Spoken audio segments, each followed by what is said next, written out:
ಆಂಧ್ರ ಪ್ರದೇಶದ ಪ್ರಜಾ ಅಂಧಕಾರಿನ ಹೃದಯ ಪೂರ್ವಕ ನಮಸ್ಕಾರములు. Honorable Chief Minister Shri N. Chandrababu Naidu Garu, Honorable Union Minister of State for Heavy Industries and Steel Shri Bhupati Raju Srinivas Verma ji, members of the state government, my colleagues from JSW, friends from Rayalaseema, नमस्कारगुलु. आज यहाँ रायलसीमा में कडप्पा में मुझे आकर बहुत अच्छा लग रहा है और श्री चंद्रबाबू नायडू गारू के प्रेजेंस में यहाँ पर इस स्टील प्लांट का काम शुरू हो गया है. अभी फिलहाल हम लोगों ने बटन दबा के हमारे चीफ मिनिस्टर साहब ने उसको काम को शुरू किया है. तो मुझे यहाँ आकर बहुत अच्छा लग रहा है और ये मुझे बिल्कुल याद दिलाता है आज से 30 साल पहले जब बेल्लारी में स्टील प्लांट का काम शुरू किया गया था. तो वहां पर भी बिल्कुल ऐसा ही वातावरण था, ऐसा ही माहौल था और वो भी प्लांट इसी प्रकार से लगाया शुरू किया. 1 मिलियन से शुरू किया जैसे आज यहाँ पर 1 मिलियन से शुरू कर रहे हैं और उसको फिर बढ़ा कर आज वो दुनिया का सबसे बड़ा स्टील प्लांट 20 मिलियन टन की कैपेसिटी पर हो गया है. तो ये प्लांट जो आज कडप्पा में लग रहा है, जो श्री चंद्रबाबू नायडू गारू के प्रेजेंस में जिस पे उनका बहुत प्यार है, जहां पर उन्होंने बहुत पेशेंस से और बहुत ही प्लानिंग से काम किया और मुझे बताया कि ऐसे काम करना है, तो ये भी एक डेवलपमेंट का फर्स्ट स्टेप है. After this first step this will continue to grow and it will grow into a very, very big steel plant.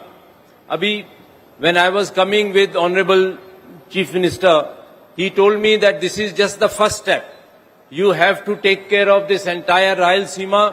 You have to build this Rayalaseema steel plant, not only 1 million or 2 million, but you have to make it bigger than Bellary steel plant.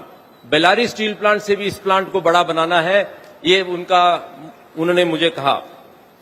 तो ये steel plant से न केवल इस area की तरक्की होगी बल्कि जितने भी यहाँ पर हमारे यंगस्टर्स हैं, जो लड़के लड़कियां जो भी यहाँ पर यंग लोग हैं, उनको यहाँ पर काम करने का एक बहुत अच्छा मौका मिलेगा.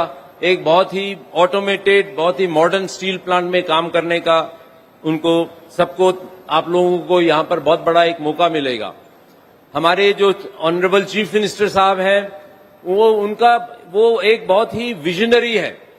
तो मैं जहां भी जाता हूं, जब मैं बताता हूं कि चंद्रबाबू नायडू गारू को मैं जानता हूं, उनके साथ मेरी जान पहचान है, दोस्ती है और मैं आंध्र प्रदेश में काम कर रहा हूं, तो सब मुझे एक ही बात बोलते हैं कि ऐसा चीफ मिनिस्टर कोई दुनिया में, पूरे देश में एक भी नहीं है जिसका ऐसा विजन है, जो आज से 25 साल आगे की सोचता है. तो ऐसा हमारे चंद्रबाबू नायडू गारू, उनका जो सोच है, जो भगवान ने उनको जो एक सोचने का तरीका दिया है, वो बहुत ही गजब का है. वो रात और दिन वो लोगों के बारे में सोचते हैं. मैं हिंदी में बोल रहा हूं क्योंकि मुझे तेलुगु नहीं आती है, लेकिन मुझे नहीं पता आप लोग कितना समझ सकते हैं मेरी भाषा. लेकिन मैं ये बताना चाहता हूं कि चंद्रबाबू नायडू गारू हर समय एक एक आदमी के बारे में सोचता है कि कैसे हम तरक्की करें. अभी मैं बैठा हूं, मुझे बता रहे हैं कि यहाँ पर एक पास में कोई जगह है जहां पर हॉर्टिकल्चर में पर कैपिटा एक आदमी की जो इनकम है वो 7 लाख रुपए से ज्यादा है. तो ऐसा इनका सोचना है कि मैं चाहता हूं कि इस पूरे इलाके की, पूरे आंध्र प्रदेश में हर आदमी की 25 लाख रुपए की इनकम हो, ऐसा मैं चाहता हूं और मैं उसी पे काम कर रहा हूं. और उन्होंने मुझे कहा कि आप भी लीडरशिप डेवलप करो जो इस एरिया के लोगों को इस तरीके तक यहां तक पहुंचा सके. तो ये आप हमारा एक बहुत बड़ा एक फॉर्चून है, हमारा सौभाग्य है कि हमारे पास ऐसे लीडर हैं जो हमारे देश को कैसे आगे बढ़ा रहे हैं.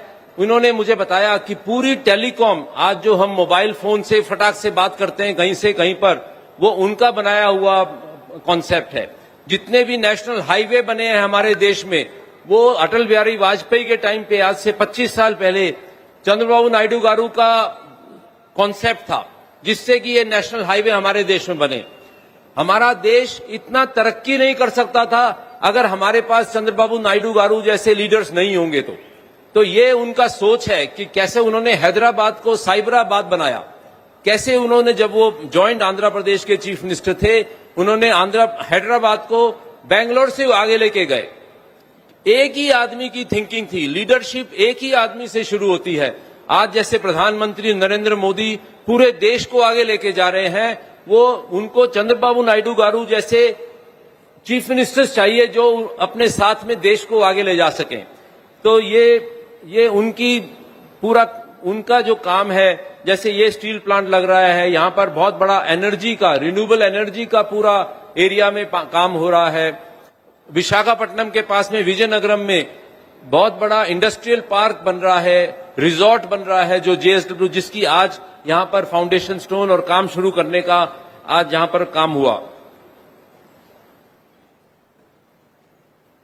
आज जो JSW ग्रुप है वो पूरा आंध्र प्रदेश में आज 50,000 करोड़ रुपए का अनाउंसमेंट, इन्वेस्टमेंट का अनाउंसमेंट कर रहा है कि हम लोग यहाँ पर steel, energy, renewable energy, mining और इंडस्ट्रियल पार्क ये सब लगाएंगे और कम से कम 50,000 आदमियों को यहाँ पर एम्प्लॉयमेंट मिलेगी आंध्र प्रदेश के अंदर डायरेक्टली JSW ग्रुप के अंदर।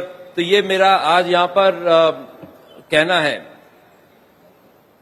कडप्पा आज तक पूरे दुनिया के अंदर जाना जाता है यहाँ का स्टोन से। कडप्पा का जो स्टोन है वो पूरे दुनिया में जाता है। तो क्योंकि आप लोग बहुत ही मजबूत लोग हो, आपका जो मजबूत पत्थर है वो, क्योंकि आप मजबूत हो इसीलिए आपका पत्थर मजबूत है और पूरे दुनिया में जाता है कडप्पा मार्बल, कडप्पा का स्टोन।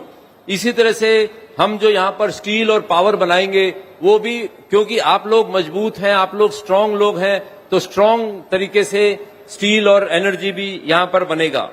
और मैं I would like to sincerely thank honourable chief minister Shri Chandrababu Naidu garu who has taken his precious time to come here today to bless us, to bless the entire region of Rayalaseema, to bless the people of Rayalaseema, Kadapa, कि ये इतना बड़ा steel plant लग रहा है। ये केवल एक आदमी का विजन है और वो है श्री चंद्रबाबू नायडू गारू, जिसकी वजह से ये पूरा प्रोजेक्ट हम लोग यहाँ पर लगा रहे हैं।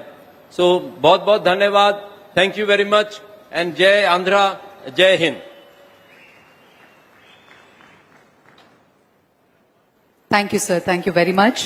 క్లుప్తంగా మన ముఖ్యమంత్రి గారు లాంటి ముఖ్యమంత్రులు దేశానికి చాలా అవసరమని, మన రాష్ట్రాన్ని ఎంతో అభివృద్ధి దిశగా తీసుకువెళ్తున్నారని, కడప ప్రజలందరూ చాలా బలంగా ఉంటారు, అందుచేతే కడప రాళ్లు కూడా అంతే ప్రఖ్యాతి చెందినవి. అలాగే ఆంధ్రప్రదేశ్ కి రావడం, ఇంత భారీ ప్రాజెక్ట్ చేయడం చాలా ఆనందంగా ఉంది అంటూ సజ్జన్ జిందల్ గారు తెలియజేశారు. Thank you very much sir.